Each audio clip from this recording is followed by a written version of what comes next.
Exercise 6.1 question number last. Old book के हिसाब से क्वेश्चन नंबर 6 है, न्यू बुक के हिसाब से भी क्वेश्चन नंबर 6 है या 5 है?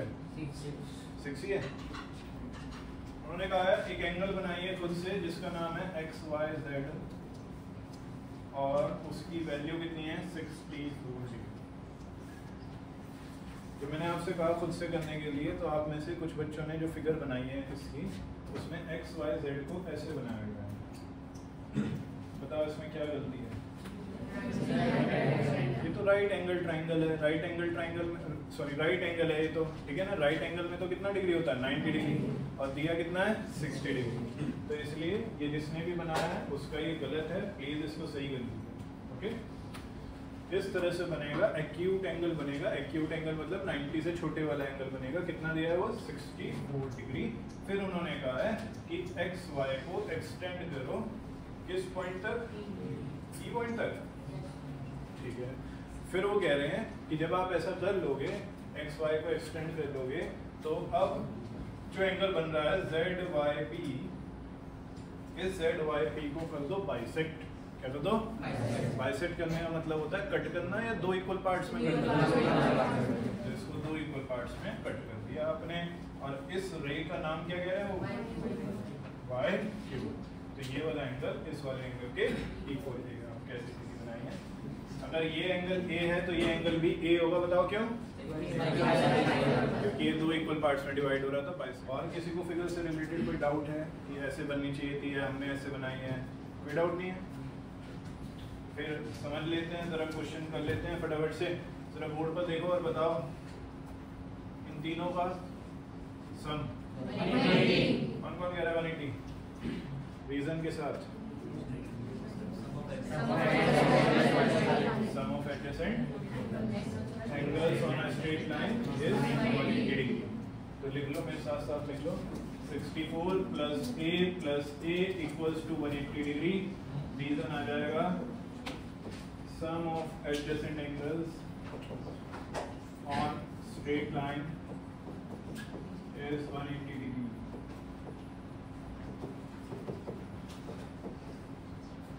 जिसकी वजह से आप इसको इजीली सॉल्व कर सकते हो।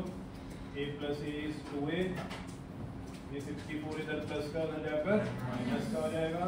कितना आएगा माइनस करके? हाँ जी 116।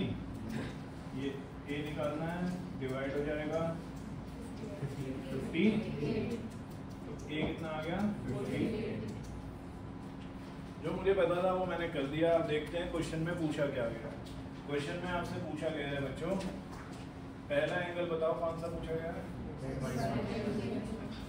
जी एक्स वाई क्यू। जरा फिगर में देखो ध्यान से, बोर्ड पर जो मैंने बना रखी है इस पर ध्यान दो। एक्स वाई क्यू, ये वाले एंगल की बात हो रही है। ये वाले एंगल को कैसे निकालोगे? किस किस को प्लस करोगे? 64 प्लस 64 प्लस ए कितना आया था? तो प्लस करके कितना आ जाएगा? 122। तो ये आ गया फर्स्ट पार्ट का आंसर फिगर की हेल्प से। ओके, सेकंड पार्ट में क्या पूछा है बच्चों? Reflex of Q Y P. Reflex निकालने के लिए पहले क्यू वाई पी भी तो बताना चाहिए। क्यू वाई पी कितना है? जरा देखो, मैं ग्रीन से मार्क कर रहा हूँ इसको। Q Y P, Q Y P. क्या Q Y P angle A ही है? yes, क्या Q Y P angle A ही है? yes, कितना आया था एंगल ए? तो क्यू वाई पी आपके पास कितना है 58। बट आपको इसका क्या निकालना है? रिफ्लेक्स। रिफ्लेक्स निकालने के लिए 360 में से 58 को माइनस कर देते हैं। ये किस किस को पता है रिफ्लेक्स कैसे निकालते हैं? रिफ्लेक्स निकालने के लिए दिए गए एंगल को 360 में से माइनस कर देते हैं। कितना आएगा माइनस? 300। इस तरह से आपका ये पूरा आंसर हो जाएगा।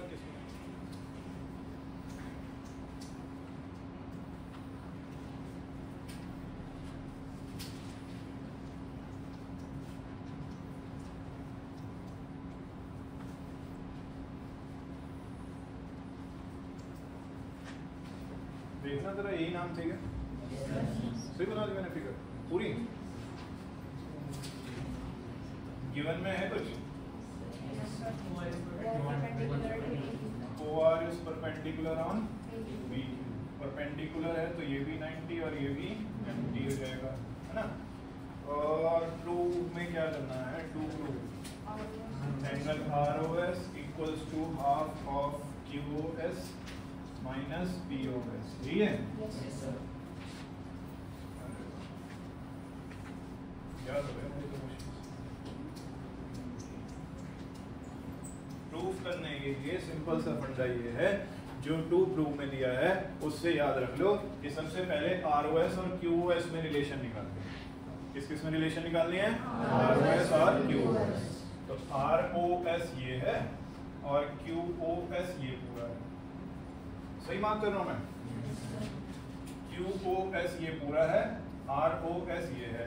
कौन बड़ा है और कौन छोटा है, QOS बड़ा है और ROS छोटा है, सही बोल रहा हूं। फिगर में देखो जरा बोर्ड की तरफ और बताओ QOS बड़ा है और ROS छोटा है। तो QOS जो है वो किस किस को मिलाकर बन रहा है, ROS और ROQ, ROS plus ROQ। Figure के हिसाब से देखें तो ये वाला एंगल जिसका नाम QOS है, ये दो एंगल्स को मिलाकर बन रहा है, एक ये वाला और एक ये वाला। इस वाले का नाम ROS, इस वाले का नाम ROQ। एग्री कर रहे हो इस बात से। अब आपको क्या रखना है, लेफ्ट हैंड साइड क्या ले जाना है आपको, ROS। लेफ्ट हैंड साइड क्या रखना है आपको, ROS। तो सॉल्व करते हैं जरा। QOS तो हमें नहीं पता, ROS भी हमें नहीं पता, बट हाँ हमें ROQ पता है। ROQ कितना है, ROQ कितना है, 90 डिग्री। तो ROQ की जगह क्या रख देते हैं, 90 डिग्री। अब क्योंकि आपको ROS निकालना है तो 90 इधर भेज दो, 90 इधर प्लस का इधर आकर माइनस हो जाएगा। तो मैं डायरेक्ट ROS की वैल्यू लिख रहा हूँ, QOS माइनस 90 इधर आकर माइनस का हो गया था। मुझे ROS चाहिए था तो मैंने पहले ROS लिख दिया, फिर QOS माइनस 90 लिख दिया। ये क्या बन गई, सेकंड इक्वेशन बनाने के लिए किस किस के बीच में रिलेशन देखी जाएगी, ROS और POS। फिगर में देखना पड़ेगा फिर से, तो देखते हैं फिगर में। ROS ये है, POS ये है।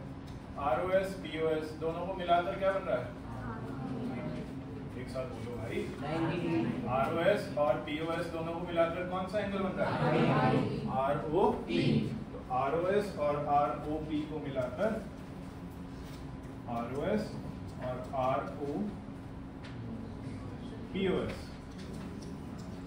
इसका नाम ROS है, इसका नाम POS है। इन दोनों को मिलाकर क्या बन रहा है, ROP। और ROP है कितना, बोल दो भाई सब लोग, 90 डिग्री। आपको क्या निकालना है, तो POS को उधर भेज देते हैं, POS इधर प्लस का था उधर जाकर माइनस का हो जाएगा। ये बन गई सेकेंड इक्वेशन। उसके बाद क्या ट्रिक थी, जल्दी से बताओ। फर्स्ट और सेकंड को, फर्स्ट और सेकंड को, फर्स्ट और सेकंड को, first equation plus second equation, दोनों को प्लस कर देते थे। लेफ्ट हैंड साइड में प्लस होगी और राइट हैंड साइड में प्लस होगी। इसकी लेफ्ट हैंड साइड में ROS आ रहा है, इसकी लेफ्ट हैंड साइड में भी ROS आ रहा है, तो ROS plus ROS। Right hand side देखते हैं, इसकी राइट हैंड साइड में क्या आ रहा है, QOS minus 90 plus 90 minus POS।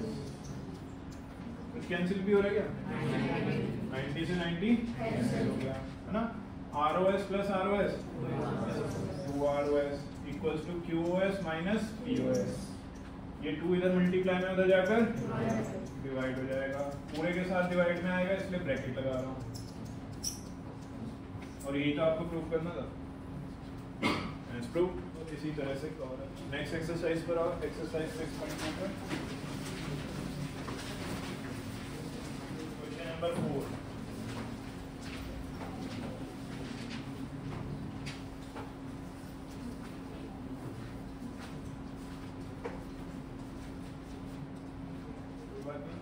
Old के हिसाब से क्वेश्चन नंबर 4 है, न्यू के हिसाब से क्वेश्चन नंबर 3 है। बताना ये वाला एंगल कितना गिवन है, 110, और ये वाला 100। इस तरह के क्वेश्चन में आपको खुद से एक पैरेलल लाइन बनानी होती है। ये आपको गिवन भी है हिंट में, लेकिन क्या पेपर में गिवन आएगा ये? तो आपको इस क्वेश्चन को देखते ही पहचान लेना है और याद रखना है कि इसमें आपको एक लाइन बनानी है जो आर से पैरेलल हो रही है, जो आर से पास हो रही है और टी क्यू की क्या है? पैरेलल। सबसे पहले तो गिवन लिख लेते हैं। गिवन में आपको पी क्यू और एस टी पैरेलल दी गई। टू प्रूव या टू फाइंड लिख लोगे आप लोग, मैं सीधा कंस्ट्रक्शन लिख रहा हूँ।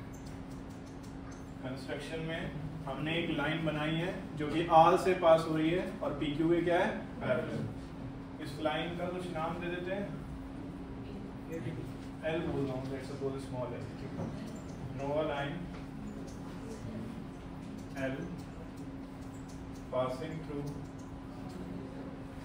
point R parallel to PQ, क्योंकि PQ की क्या है? पैरेलल है। अब सॉल्यूशन करना शुरू करते हैं। क्योंकि जो आपने लाइन बनाई है वो L के और P, जो आपने लाइन बनाई है वो PQ के पैरेलल है और PQ ST के पैरेलल है, तो ये तीनों लाइंस आपस में क्या हो जाएंगी? पैरेलल।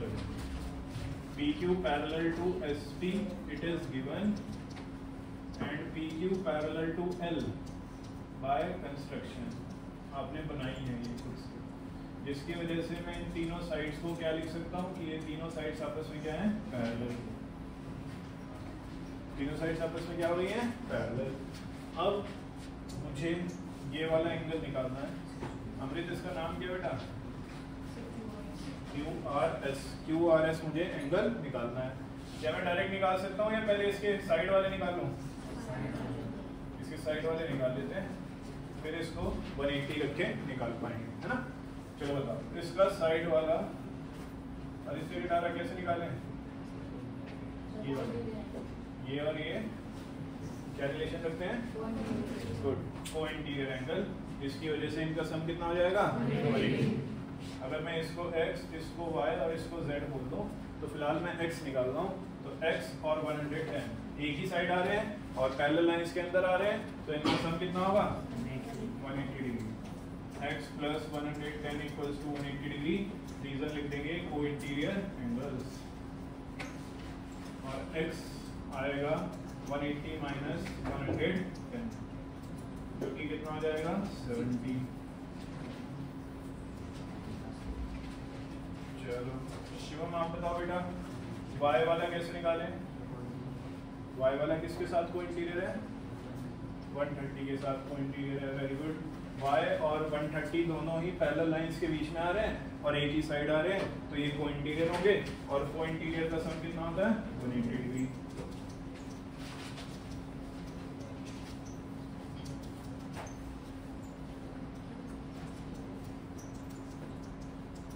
ये 130 उधर जाएगा, माइनस का हो जाएगा और 180 माइनस 130 कितना जाएगा? 50 डिग्री।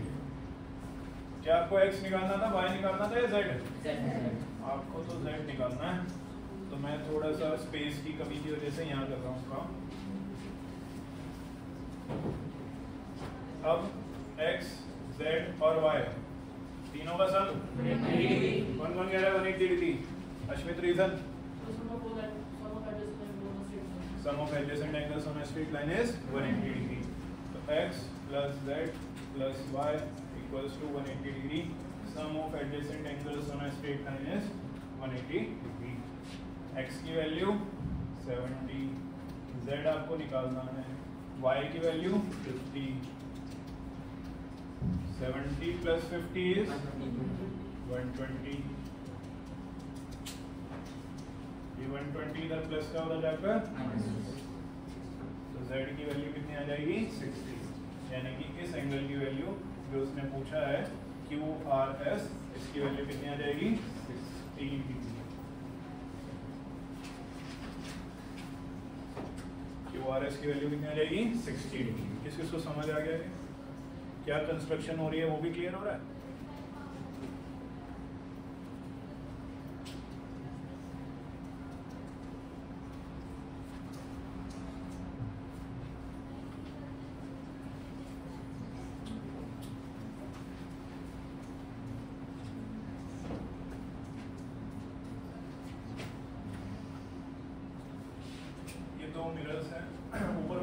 PQ है या RS? नीचे वाले का RS। दो मिरर्स को एक दूसरे के साथ पैरेलल प्लेस किया गया है, तो ये वाला पार्ट हमारा गिवन में जाएगा PQ parallel to RS। PQ जो है RS के क्या है? पैरेलल। उन्होंने कहा है एक लाइट रे, देखो अगर इसके फिगर गिवन ना आए तो डाटा को कैसे रीड करना है। उन्होंने कहा दो मिरर पैरेलल रखे हुए हैं, तो पैरेलल आपने दो मिरर्स बना दिए। फिर उन्होंने कहा एक इंसिडेंट लाइट आई, एक लाइट रे आ रही है और इंसिडेंट हो रही है, उसका नाम क्या है? AB। कौन से मिरर पर आ रही है? अब मिरर क्या करता है? मिरर लाइट को रिफ्लेक्ट बैक कर देता है, तो जैसे ही लाइट आएगी टकराकर आगे चली आएगी। आगे कौन से मिरर पर जा रही है? RS। अब RS भी मिरर है, तो मिरर क्या करता है? लाइट जैसी आती है टकराकर उससे क्या हो जाती है? मिरर से टकराकर क्या हो जाती है? रिफ्लेक्ट बैक हो जाती है। ये A, ये B, ये C और ये D नाम दे दिया। अब वो कह रहे हैं कि अगर आपके पास इस तरह की फिगर बन रही है तो प्रूफ करो कि AB और CD आपस में क्या है? पैरेलल। प्रूफ क्या करना है कि AB और CD क्या है? पैरेलल। तो AB ये वाली लाइन है और CD ये वाली लाइन है, इन दोनों को क्या दिखाना है? पैरेलल। तो प्रूफ में क्या आएगा? AB parallel to CD।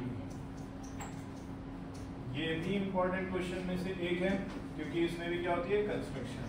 सबसे पहले आप B से बनाते हो एक परपेंडिकुलर BM RS मिरर के ऊपर, और C से एक परपेंडिकुलर डालते हो CN PQ मिरर के ऊपर। क्या क्वेश्चन वैसे समझ आ गया? क्वेश्चन में कहा क्या गया है और गिवन क्या है? क्वेश्चन में ये कहा है कि PQ और RS पैरेलल मिरर थे, उसमें लाइट रे ऐसे जा रही थी A से B, B से C, C से D। प्रूफ करो कि AB और CD क्या है? पैरेलल है। इस क्वेश्चन को और ज्यादा इंपॉर्टेंट क्या बात बनाती है कि इसमें कंस्ट्रक्शन हो रही है। B पॉइंट से एक सीधे लाइन डालनी है, यानी कि परपेंडिकुलर लाइन डालनी है BM। C पॉइंट से एक सीधी लाइन डालनी है, उसका नाम क्या रखना है? CO। और सीधी लाइन का मतलब क्या होता है? परपेंडिकुलर। तो ये किसमें जाएगा? कंस्ट्रक्शन में। Draw BM perpendicular on RS and CN perpendicular on PQ। ये perpendicular का साइन है। नेक्स्ट प्रूफ करते हैं।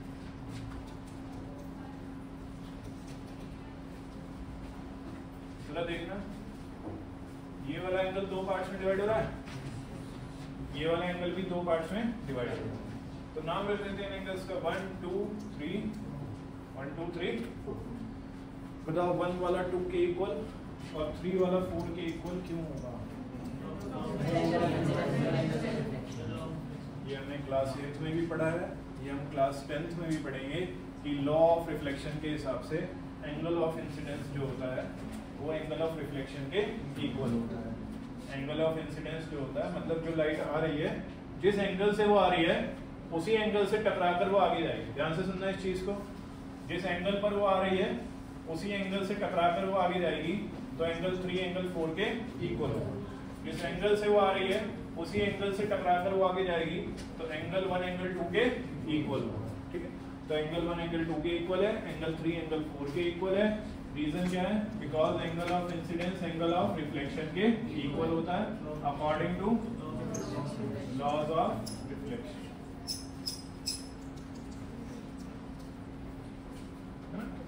लॉ है तो सब जगह एप्लीकेबल होगा ना, तो इसलिए यहाँ मैथ्स के क्वेश्चन में मिरर पे भी ये क्या हो रहा है? एप्लीकेबल हो रहा है।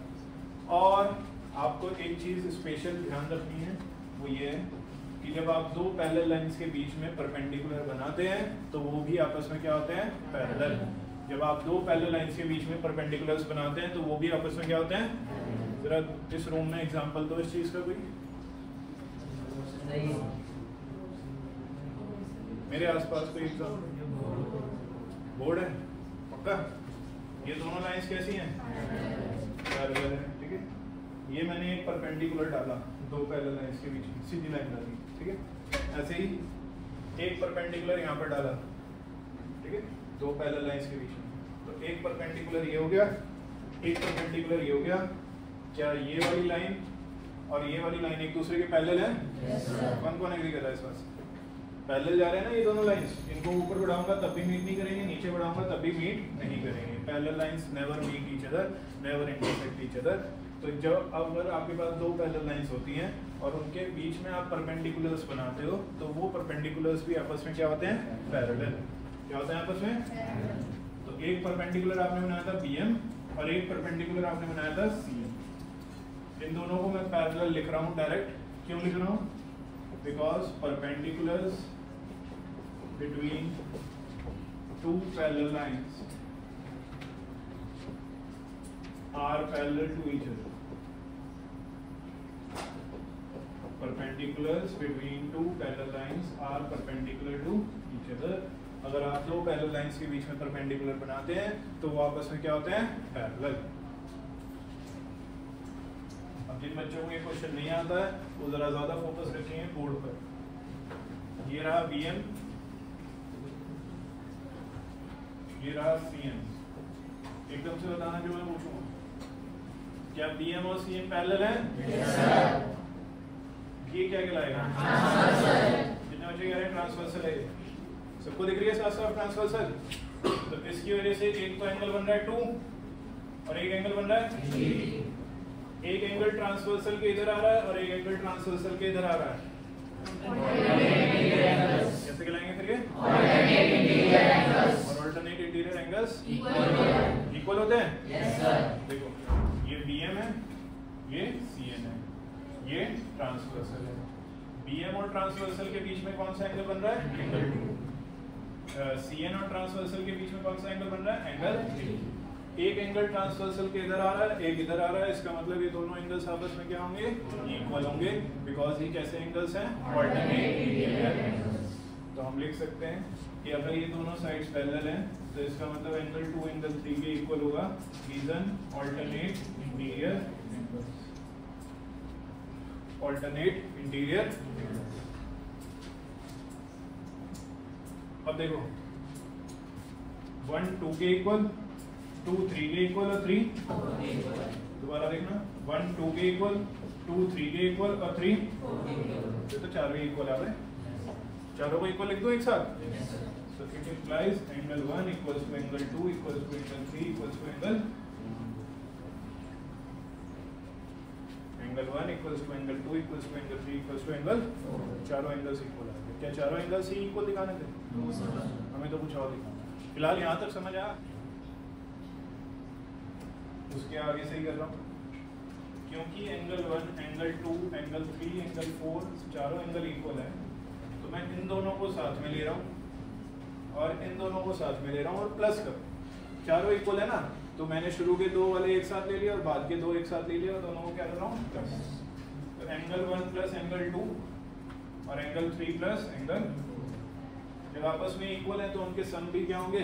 इक्वल ही होंगे, है ना। जब आपस में इक्वल है तो उनके सम भी क्या होंगे? इक्वल।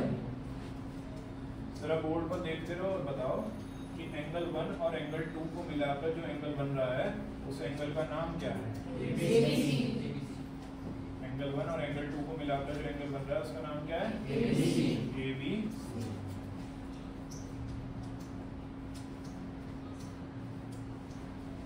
Angle ABC। फिर से बताना, एंगल 3 और एंगल 4 को मिलाकर जो एंगल बन रहा है उसका नाम क्या है? BCD।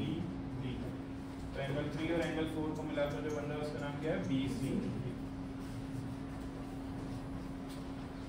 अब ऐसा दिखाने से क्या हुआ, इससे क्या पता चलेगा आपको? थोड़ी देर के लिए I want complete focus on the board. ये एंगल देखो, क्या नाम है इस एंगल का?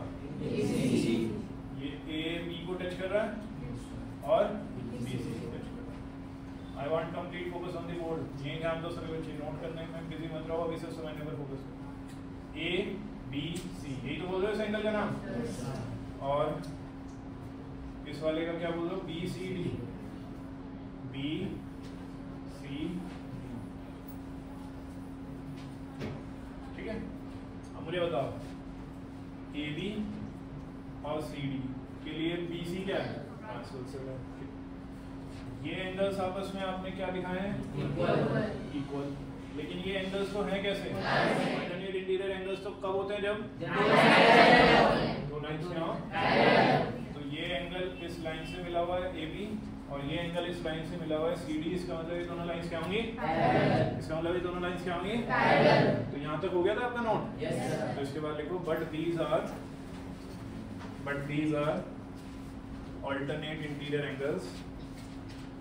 Are alternate interior angles, hence AB parallel to CD, इसलिए AB को क्या दिखा दिया? Parallel to CD, hence proved।